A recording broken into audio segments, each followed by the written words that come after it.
Ce n'est là pas une baille, c'est une étoile importante à mes yeux. Voici une sublimité de renommée. Vous avez sous vos yeux la céleste Zillion's Infinity Weight. Sortie dans le B59 chez Takara Tomy le 17 septembre 2016 sous le système des Dual Layers chez Beyblade Burst, elle appartient à Zack Kanegolo dans l'anime. C'est un perso présent uniquement hélas dans la saison 1. J'ai fait un AMV sur ce personnage tout récemment et cet AMV ressemble à aucun autre AMV affilié à Beyblade Burst, croyez-moi. Donc laissez-vous tenter. Tout d'abord son nom, Zillion's. Zillion ou un zillion est un mot utilisé en français en tant qu'anglicisme et désigne une quantité non déterminée. Mais on parle d'une quantité immense, une infinité de quantité, voyez-vous. L'anime compare souvent cette toupie au soleil, si vous voulez une échelle de comparaison.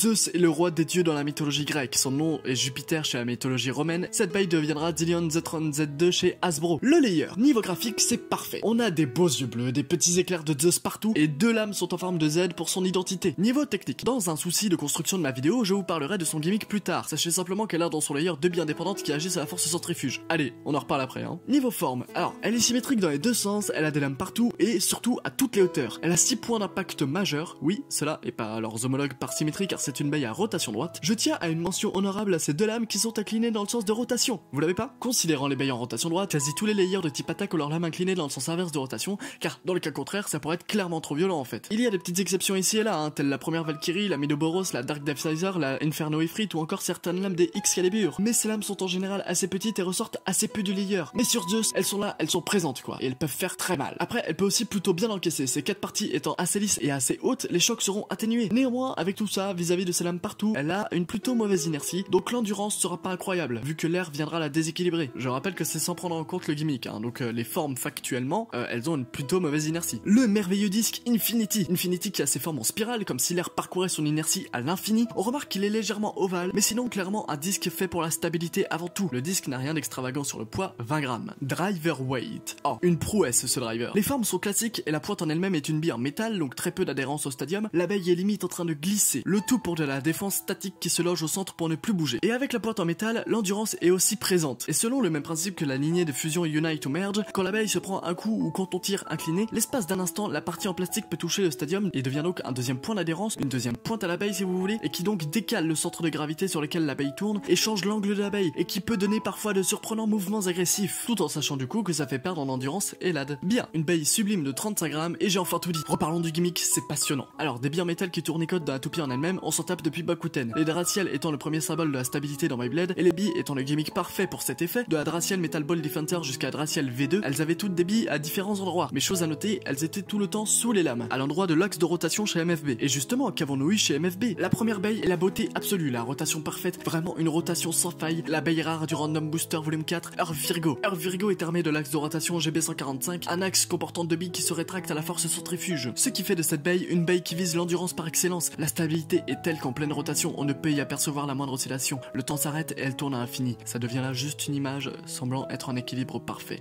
avec un très léger bruit de sa pointe fine sur le centre du stadium. Néanmoins, le fait de mettre les billes vers le bas de la toupie, la stabilité se trouve vers le bas, et si la baille se prend un coup en haut et penche, le centre de gravité et le poids sont en bas de la toupie. Donc, couplé à la forme ovale de l'axe, la fin de l'ad est vraiment pas ouf. Deuxième baille de MFB avec des billes, une beauté de l'univers, la baille rare du Random Booster volume 8, la sublime Jade Jupiter, qui possède 4 billes dans sa roue de fusion sous système 4D. Néanmoins, Jade Jupiter est une baille que je maîtrise beaucoup moins, déjà que je me suis bien avancé sur un Virgo, donc je laisse le mystère de cette baille en suspens et je repasse à Zillion's. Donc Zillion's. Le gimmick de cette baille avancée par l'animé est décrit ainsi. En début de rotation, les billes se rétractent vers l'extérieur, peu après avoir atterri dans le stadium, par la force centrifuge grâce à la vitesse de rotation, et retournent vers le centre en toute fin de rotation pour retrouver de la défense. La réalité n'est pas vraiment semblable. Dès que la baille quitte le lanceur, on peut considérer que les billes sont déjà vers l'extérieur. Et mon appareil photo a une faculté de pouvoir prendre des photos ultra nettes pendant les combats. Genre là, par exemple, les deux bailles sont en pleine rotation, et donc j'ai pu prendre des photos à tous les stades de tous les combats que j'ai fait, et ça rimera de la déception pour certains, mais les billes sont absolument tout le temps vers l'extérieur, au tout début de sa rotation, comme jusqu'à la toute dernière oscillation de l'ad. Et j'ai pris beaucoup de photos à des moments totalement aléatoires dans les combats. Et les billes ne bougent pas non plus après avoir reçu un coup, ou alors si peu que l'influence est minime et même pas visible. Ça rime à de la déception pour certains, car on peut se dire instinctivement, ouais, du coup le gimmick marche pas. Mais que nenni! Que nenni! Que nenni. J'adore dire ça. C'est aucunement que le gimmick fonctionne pas, c'est que vous n'avez jamais connu le vrai gimmick. Le fait que les billes ne se remettent pas au centre en fin de rotation est en réalité une excellente nouvelle. Comprenez bien, si la moindre petite rotation génère une force centrifuge suffisante pour écarter les billes et gagner un iota d'endurance en plus, imaginez donc la force et la stabilité produite lorsqu'elle est tirée à pleine puissance. Personnellement, pour bien visualiser ce qui se passe physiquement, je fais ça. Imaginez qu'on enlève les billes et qu'on passe une corde dans chacun des trous prévus pour les billes et qu'on tire très fort les cordes vers l'extérieur quand elles tournent. Là, on visualise bien la stabilité créée par les cordes. Bah les billes c'est pareil, une force bien plus grande qu'on ne le suppose tirée vers l'extérieur de la toupie. Et maintenant en sachant ça, je repense à la jeu de Jupiter qui elle a 4 billes. Ok, combat. La Zeus va affronter 3 adversaires. La première est la Dead Hades en combo stock, soit Dead Hades 11 Turn Zephyr Dash. Ce combo est très apprécié même en combo stock. Alors la Zeus n'est pas en combo stock, je vous enlève les combats précédents, mais face à l'agressivité d'Hades, la Zeus manque cruellement d'endurance et est un peu trop volatile face au poids immense de son adversaire. J'ai donc remplacé Infinity par 8 car même si ce disque apparaît partout, on a tendance à l'oublier, mais son poids est respectable et sa stabilité sans égale. Et donc en remplaçant le disque, Zillion Dust tient mieux en place et l'emporte à l'endurance en déstabilisant clairement son adversaire.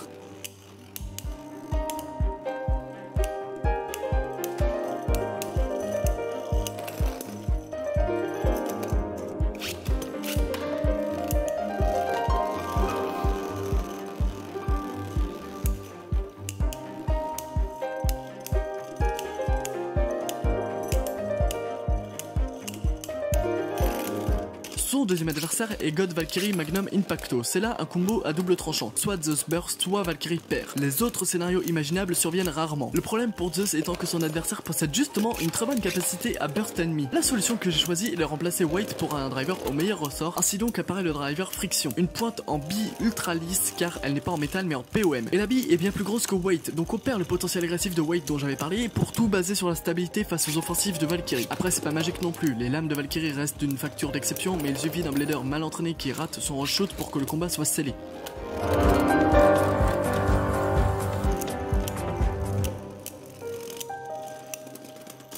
Et son dernier adversaire est une Yggdrasil Single Layer Central Revolve. Un combo à l'endurance excellente et doté de 4 parois ultra lisses qui parent la plupart des attaques, mais là ma Zeus est bien un combo stock car j'essaie de miser sur le potentiel agressif de Zeus pour burst Yggdrasil. Et c'est pas évident.